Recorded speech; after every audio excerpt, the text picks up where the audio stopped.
and welcome to another edition of Southbury Rail in the Shed. In this edition we're going to be soldering some wires.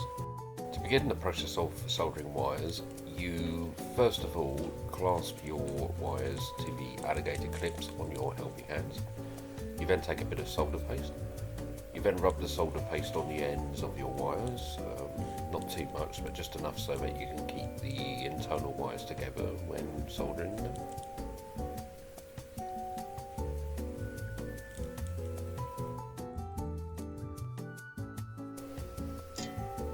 You then turn on your soldering iron, putting it on the correct heating mode. In the last video I suggested putting it on the green mode, but I've now found the blue mode to be more effective.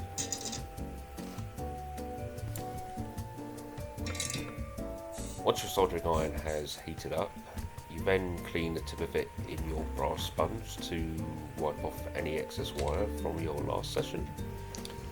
You then start melting the solder wire on the tip of your soldering iron.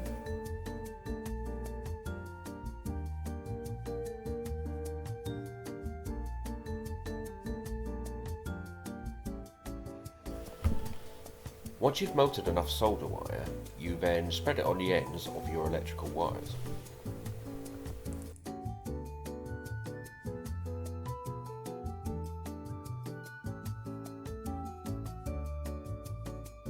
Remember to do it on both sides.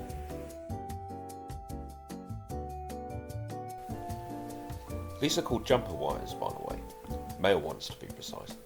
They have a pin at the end of them and you can connect them to other jumper wires via the female connections, or you can simply just plug them into electric circuit boards.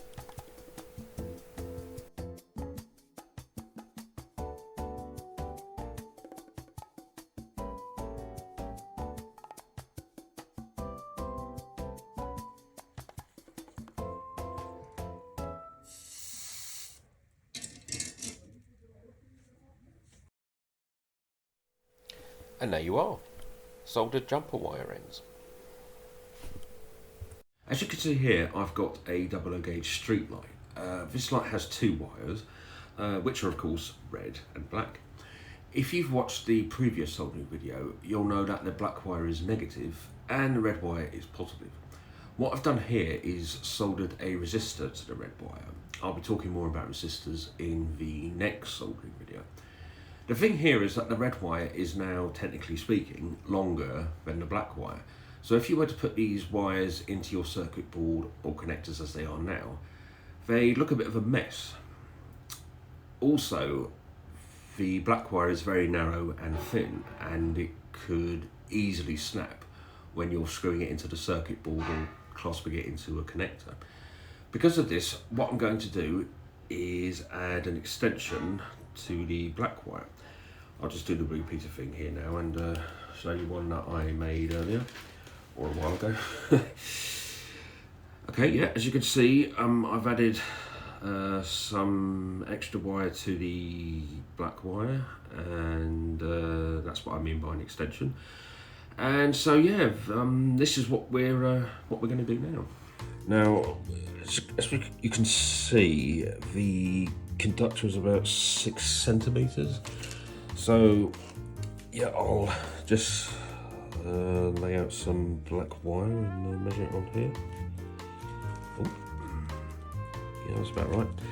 So yeah, we'll just snip it there with the pliers. Now the next stage, of course, is to take off the ends of the wire, take off the insulation at the ends of the wire. You don't have to do this with pliers, you could do it with a Stanley knife or scissors really, just as long as you don't break any of the silver wires inside.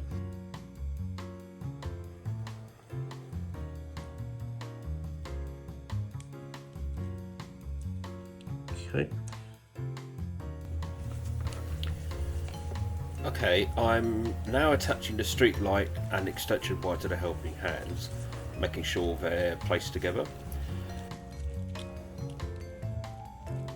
I now rub the solder paste on the wires, as it is of course vital that they're stuck well together.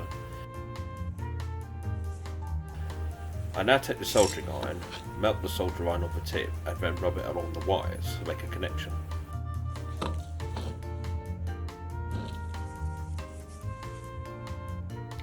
You'll notice here that I've put on some plastic gloves. This is really so I don't get any of the solder paste on my fingers, as it can be quite sticky and get everywhere as well.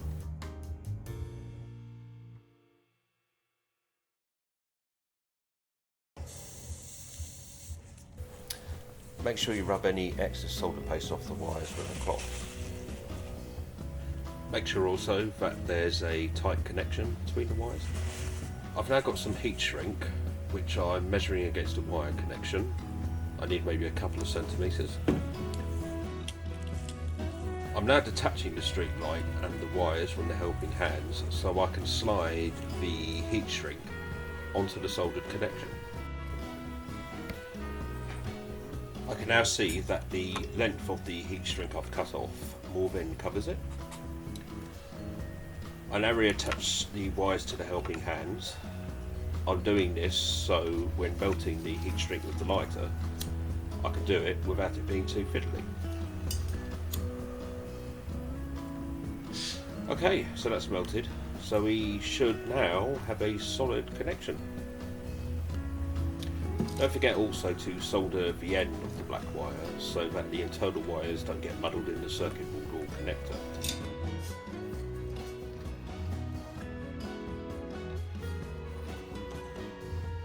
As you can see, I had the lighter under the soldering iron and wire just then, which I've now moved out of the way. Always remember to keep your workplace safe, by the way.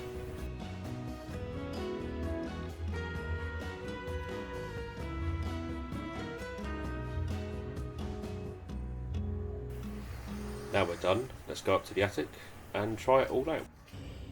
Okay, so I'm going to test a light by plugging it into this connector, which is of course attached to the circuit board. Let's get them in there. And yeah, as you can see, the light works perfectly.